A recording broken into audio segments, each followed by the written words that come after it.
Hello everyone.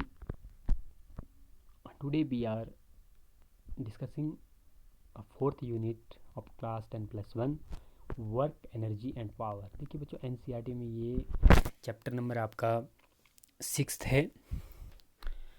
वैसे unit को हम लेते इसको यूनिट 4 है।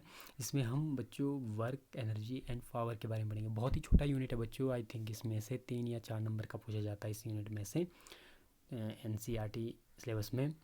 तो बच्चों बहुत इजी है और आई होप आप लोग इसको अच्छी तरह अटेम्प्ट कर लेंगे इस यूनिट को। तो let's start this video. First of all we will discuss about work. देखिए बच्चों वर्क क्या होता है। Work is said to be done when a force applied on a body displaces through a distance in the direction of applied force.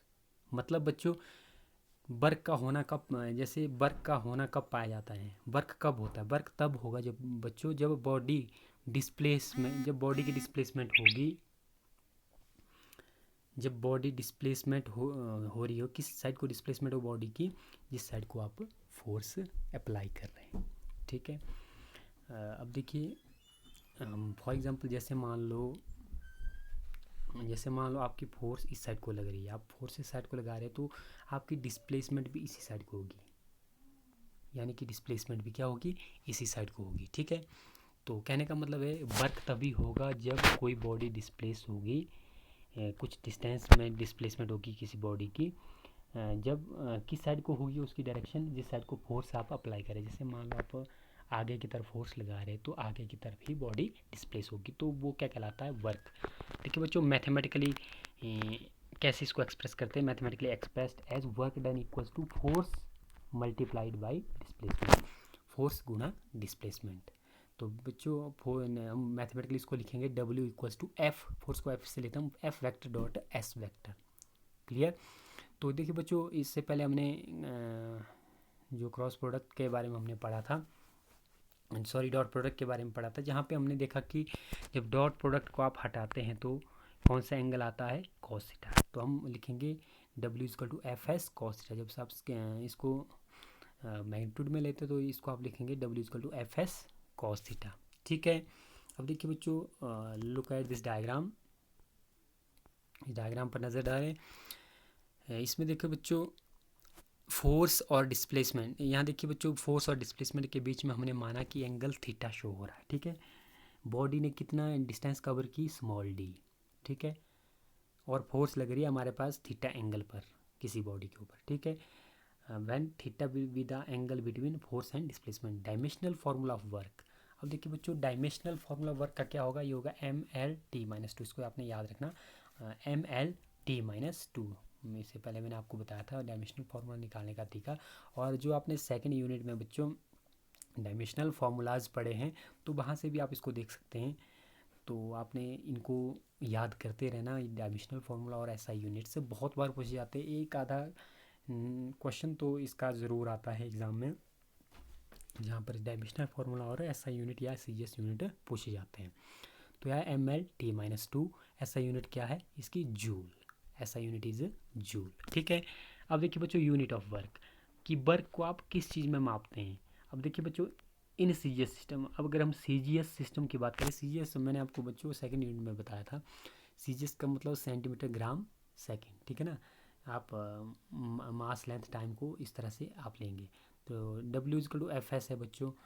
तो work को हम अर्ग में लेते हैं SI में, 1 अर्ग इक्वल्स टू फोर्स को डाइन में लेते हैं और सेकंड को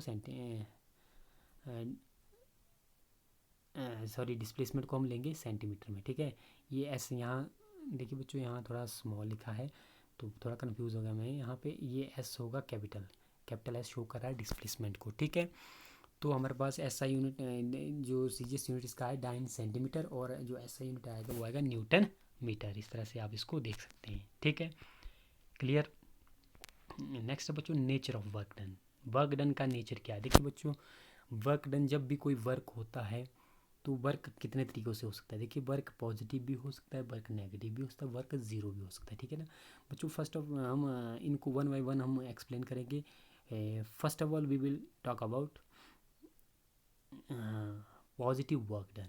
पॉजिटिव वर्क डन क्या होता है बच्चों? Positive work done is when the force and displacement are in same direction.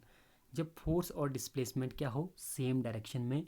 तो हमारे पास देखिए बच्चों, जैसे कहने का मतलब है, जैसे मान लो आपने आगे की तरफ फोर्स लगाई तो बॉडी मूव कैसे की? आगे की तरफ ही बॉडी मूव की। तो उस केस में हमारे पास जो वर्क डन होगा वो पॉजिटिव होगा। अगर मैथमेटिकल हम देखें तो मैथमेटिकल कैसे लिखेंगे? W equal to F S cos. अब देखिए बच्चों, अगर डिस्प्लेसमेंट भी उसी साइड को और फोर्स भी उस साइड को लगा रहे हैं तो उनके बीच में एंगल कितना बन रहा है? 0। सेकेंड यूनिट में बच्चों हमने पढ़ा था कि जैसे मान लो ये एक फोर्स के इस साइड को है और डिस्प्लेसमेंट भी इसी साइड को है, ठीक है। देखिए इन दोनों के बीच में एंगल कितना बनेगा? जब कोई दो वेक्टर में सेकंड यूनिट में पढ़ा था, जब दो वेक्टर सेम डायरेक्शन में होते तो उनके बीच में एंगल क्या होगा? 0। तो यहाँ पे इन दोनों के बीच में एंगल 0 होगा। तो हमारे पास क्या है? W equal to F S cos 0। Cos 0 की वैल्यू थी 1, तो आपके पास कितना बचा? एफ एस, ठीक है। तो इस तरह से this gives the work done is maximum. इस केस में वर्क डन क्या होगा? मैक्सिमम होगा। जैसे बच्चों इसमें एग्जाम्पल भी बहुत सारे इसमें हमने लिखे हैं, तो आप इनमें से कोई एक दो एग्जाम्पल याद रख सकते हैं या फिर समझने के लिए बहुत सारे कर सकते हैं आप। जैसे पहला है when a body false vertically downwards the work done by the gravity on it is positive. अब देखिए बच्चों, जब कोई बॉडी नीचे की तरफ गिरती है, जैसे मान लो हाइट से किसी नीचे की तरफ जब कोई बॉडी गिर रही है, तो वहाँ पर जो वर्क डन ग्रेविटी के द्वारा जो वर्क डन हो रहा है वो क्या हो रहा है? पॉजिटिव, क्योंकि ग्रेविटी तो अपनी तरफ खींचने का काम करे, ठीक है ना। अगर मान लो कोई बॉडी ऊपर की तरफ जाती है तो वो क्या हो जाता है? नेगेटिव, क्योंकि ग्रेविटी के द्वारा जो वर्क डन लगेगा वो क्या लगेगा? नेगेटिव, ठीक है। सेकेंड है when a spring is stretch. जब आप स्प्रिंग को स्ट्रेच करते the work done is stretching the spring is positive. जब स्प्रिंग को आप स्ट्रेच करें तो जब वहाँ पे जो वर्क डन हो रहा है स्ट्रेचिंग के लिए वो क्या होगा? पॉजिटिव। थर्ड है इन अ tug of war, the work done by the winning team is positive. Fourth, that during the explosion of balloon, the work done by the gas particles on the balloon is positive. देखिए बच्चों, इस तरह के 3-4 example ये दिए हैं, आपने एक दो याद रख लेना कि पॉजिटिव वर्क डन के एग्जाम्पल क्या क्या हो सकते हैं, ठीक है। तो ये था बच्चों पॉजिटिव वर्क डन। अब नेक्स्ट है बच्चों नेगेटिव वर्क डन। नेक्स्ट है नेगेटिव वर्क डन या जीरो वर्क डन। पहले हम बात करते हैं जीरो वर्क डन की, फिर हम करेंगे नेगेटिव वर्क डन की।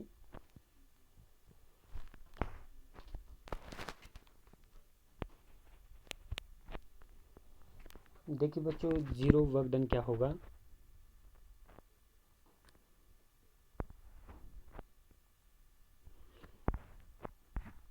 Zero work done is when the force and displacement are perpendicular to each other. कहने का मतलब है बच्चों, जैसे मान लो ये है, ठीक है, मान लो फोर्स ऐसे लग रही है, डिस्प्लेसमेंट ऐसे हो रही है, ठीक है। इनके बीच में एंगल कितना बन रहा है? 90 डिग्री। अब आप वर्क वाले फार्मूले में इसको यूज़ करें यहाँ पे, तो एफ एस कॉज 90, कॉज 90 की वैल्यू 0 होती है, यानी कि इस केस में वर्क डन क्या होगा? 0। जैसे मान लो आप फोर्स और फोर्स डिस्प्लेसमेंट के परपेंडिकुलर है, यानी कि बॉडी आगे की तरफ जा रही है, आपकी फोर्स ऊपर की तरफ लग रही है, तो इस केस में जो वर्क डन क्या होगा? 0 होगा, ठीक है बच्चों। जैसे एग्जांपल हम लिखते हैं, a particle moving in a circular path and the work done by the centripetal force on it is 0। देखिए बच्चों, जब कोई पार्टिकल मूव कर रहा है सर्कुलर पाथ में, तो सेंट्रीपिटल के द्वारा जो फोर्स उसके ऊपर लग रही है वो कितनी लगेगी? 0, ठीक है। क्योंकि जो फोर्स लग रही है वो डिस्प्लेसमेंट के क्या लग रहे हैं? परपेंडिकुलर लग रही है, ठीक है। तो इस तरह से आप जीरो वर्क डन को समझ सकते हैं कि जीरो वर्क डन कैसे होगा, ठीक है। नेक्स्ट है बच्चों negative work done. Negative work done is when the force and displacement are in opposite direction. जब फोर्स और डिस्प्लेसमेंट दोनों क्या है? एक दूसरे के अपोजिट में, अपोजिट डायरेक्शन में है, तो हम कहेंगे वहाँ पे वर्क डन जो होगा वो क्या होगा? नेगेटिव। यानी अब देखिए बच्चों, यहाँ पे अगर दो वेक्टर आपस में हाँ एक दूसरे के बिल्कुल अपोजिट है ऐसे, ठीक है, यहाँ से निकल रहे दोनों पार्टिकल एक दूसरे के अपोजिट है, इनके बीच में एंगल कितना बनता है? 180 डिग्री, ठीक है। दो वेक्टर जब अपोजिट साइड में मूव करते तो उनके बीच में एंगल कितना बनता है? 180 डिग्री। तो हम फार्मूला यूज़ करें W equal to F S, ये फार्मूला देखो, W equal to F S cos 180 degree. Cos 180 की वैल्यू होती है -1 बच्चों, तो डब्ल्यू किसके बराबर है? माइनस एफ एस के बराबर। तो यहाँ पे देखिए माइनस क्या इंडिकेट कर रहा है? नेगेटिव वर्क डन को। देखिए बच्चों, नेगेटिव वर्क डन का एग्जाम्पल क्या है? देखिए बच्चों, when a body is moving upward. जब कोई बॉडी देखो बच्चों ऊपर की तरफ लग रही है, ऊपर की तरफ मूव कर रही है, then the work done on the body by the gravity is negative. देखिए मैंने बच्चों पहले ही बात की थी, जब कोई बॉडी मान लो ऊपर की तरफ, आप जैसे मान लो एक पत्थर को आपने ऊपर की तरफ थ्रो किया, तो उस पर जो ग्रेविटी के कारण फोर्स लग रही है वो क्या लग रही है, नेगेटिव फोर्स, क्योंकि पत्थर तो ऊपर की तरफ जा रहा है, आपने फोर्स ऊपर की तरफ लगाया है, ग्रेविटी नीचे की तरफ लग रही है, यानी कि उन दोनों के बीच में एंगल कितना बना, 180 डिग्री। ठीक है, तो हम कहेंगे उस केस में जो वर्क डन होगा वो क्या होगा, नेगेटिव। देखिए बच्चों अब है ग्राफिकल रिप्रेजेंटेशन ऑफ वर्क, तो इस तरह का आपने ग्राफ इसमें बनाना है, graphical representation of work done. The graph is plot by taking force along y axis and displacement along x axis. For all graph the area under curve is work done only। देखिए बच्चों यहाँ पे हमने जो graph बनाया है, देखिए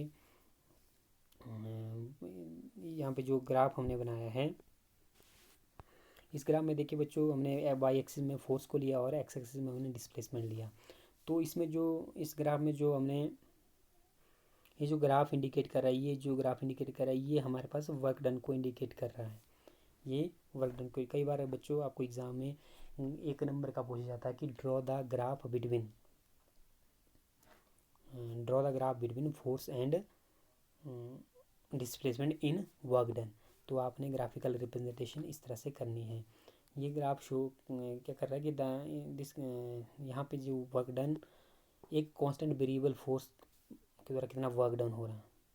ठीक है, तो इस तरह से आप इसको कर सकते हैं। तो आई होप बच्चों आपको वर्क जो हमने कंसेप्ट आज एक्सप्लेन किया, तो उसके बारे में आप लोगों को समझ आ गया होगा कि वर्क डन क्या है,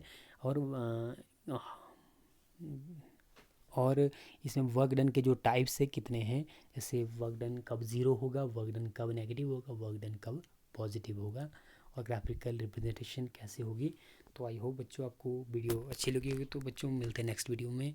सो थैंक्स फॉर वॉचिंग।